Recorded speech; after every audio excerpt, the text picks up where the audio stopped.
رسول اللہ صلی اللہ علیہ وسلم سے صحابہ نے سوال کیا، اللہ کے نبی علیہ الصلوۃ والسلام، دجال اس دنیا پہ کتنے دن باقی رہے گا؟ تو آپ علیہ الصلوۃ والسلام نے فرمایا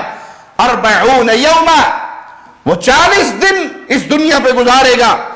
یوم کے سنہ و یوم کے شہر و یوم کے جمعہ، اس کا ایک دن سال کے برابر ہوگا، اس کا دوسرا دن مہینے کے برابر ہوگا، اس کا ایک دن جمعے کے برابر ہوگا، وَسَائِرُ أَيَّامِهِ كَأَيَّامِكُمْ، اور باقی سارے ایام تمہارے عام ایام کے برابر ہوں گے۔ قربان جائیں صحابہ کے فہم پر، جب رسول اللہ صلی اللہ علیہ وسلم نے یہ فرمایا کہ اس کا پہلا دن ایک سال کے برابر ہوگا، تو صحابہ نے فرمان مصطفیٰ کو سن کر اپنی عقل کے گھوڑے نہیں دوڑائے کہ یہ کیسے ہو سکتا ہے کہ دن ایک ہو اور لمبا ایک سال جتنا ہو، یہ بات عقل میں نہیں آتی۔ جیسے آج بہت سے منکرین حدیث گمراہ ہو جاتے ہیں، رسول اللہ صلی اللہ علیہ وسلم کی حدیث کو سنتے ہیں اور پھر اس کو اپنی عقل کی کسوٹی پہ پرکھتے ہیں اور کہتے ہیں جی یہ بات عقل میں نہیں آتی، حدیث تو صحیح ہے، صحیح بخاری میں ہے، سندن بھی صحیح ہے، لیکن میری عقل چیخ چیخ کر کہہ رہی ہے کہ یہ یہودیوں کا جھوٹ ہے جو گھڑ کے حدیث کے نام پہ پھیلا دیا گیا، اس کی کوئی حقیقت نہیں۔ صحابہ کے ایمان کا انداز چیک کیجئے، آپ نے فرمایا اس کا پہلا دن ایک سال لمبا ہوگا، تو صحابہ نے کہا اے اللہ کے نبی صلی اللہ علیہ وسلم، اس سال بھر لمبے دن میں ہم صرف 5 نمازیں پڑھیں گے، کافی رہیں گی ہمارے لیے 5 نمازیں؟ ہماری نمازوں کا کیا بنے گا؟ یہ سوال نہیں ہوا کہ یہ کیسے ہو سکتا ہے، یہ بات عقل میں نہیں آتی۔ یہ عقلانی اور عقل پرست، ان کا فہم سلف سے کوئی تعلق نہیں۔ صحابہ کا فہم کتنا پیارا کہ بات سنی اور فوراً تصدیق کر دی، عقل میں آئے یا نہ آئے۔ ہاں اپنے معاملات پر سوال کیا کہ ہم نمازیں 5 پڑھیں گے یا ہم نمازوں کا کیا کریں گے، تو آپ نے فرمایا لا اقدروا له قدرا، نہیں 5 نمازیں نہیں پڑھنی، بلکہ ان کے درمیانی اوقات کے مطابق اندازہ کرنا اور اس اندازے کے مطابق نمازیں ادا کرنا۔ ہم نے عرض کی اللہ کے رسول صلی اللہ علیہ وسلم، زمین میں اس کی سرعت رفتار کیا ہوگی؟ تو آپ نے فرمایا کالغیث، وہ ایسے بادل کی طرح کہ جس کو ہوا ہانکتی پھرے تیزی کے ساتھ، جس طرح ہوا بادل کو اڑاتی ہے، فَيَأْتِي عَلَى الْقَوْمِ فَيَدْعُوهُمْ فَيُؤْمِنُونَ بِهِ، وہ ایک قوم کے پاس آئے گا اور ان کو دعوت دے گا، وہ قوم اس پر ایمان لے کر آئے گی، وَيَسْتَجِيبُونَ لَهُ، اس کی بات مانے گی، اس کی فرمانبرداری کرے گی، فَيَأْمُرُ السَّمَاءَ فَتُمْطِرُ، وہ حکم دے گا آسمان کو کہ برس، تو آسمان سے بارش برسے گی، وہ زمین کو حکم دے گا کہ فصلیں اگاؤ، تو زمین فصلیں اگانا شروع کر دے گی۔ شام کے وقت ان کے جانور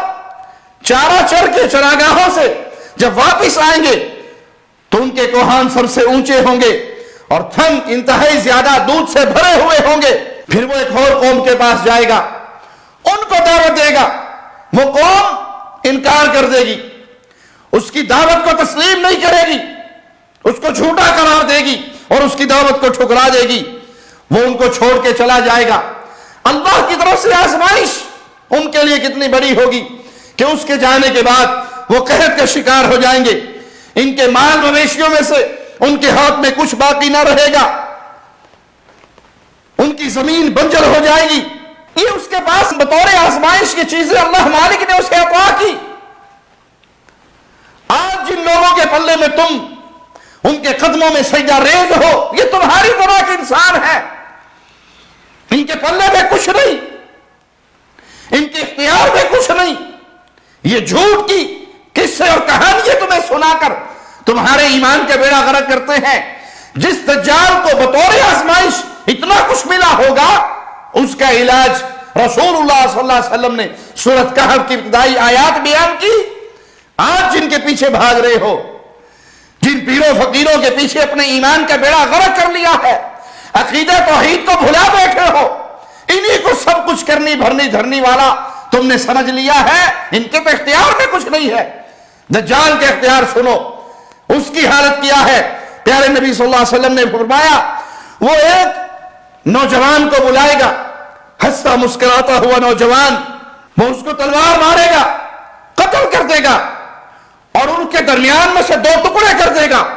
اور پھر اس کو حکم دے گا. وہ نوجوان زندہ ہو کے کھڑا ہو جائے گا. یہ تو نہ کسی کو مار سکتے اور نہ ہی کسی کو زندہ کر سکتے. جھوٹی کہانی آپ کو سنائیں گے، فلاں بابے نے 12 سال کے ڈوبے ہوئے فلاں کشتی کو پار لگا دیا تھا، مروں کو زندہ کر دیا تھا، وہ بابا فلاں مردے کو زندہ کرتا تھا، وہ بابا فلاں مردے کو زندہ کرتا تھا. یہ کہانی ہے، یہ قصے ہیں، یہ جھوٹ ہے. لیکن دجال لوگوں کے سامنے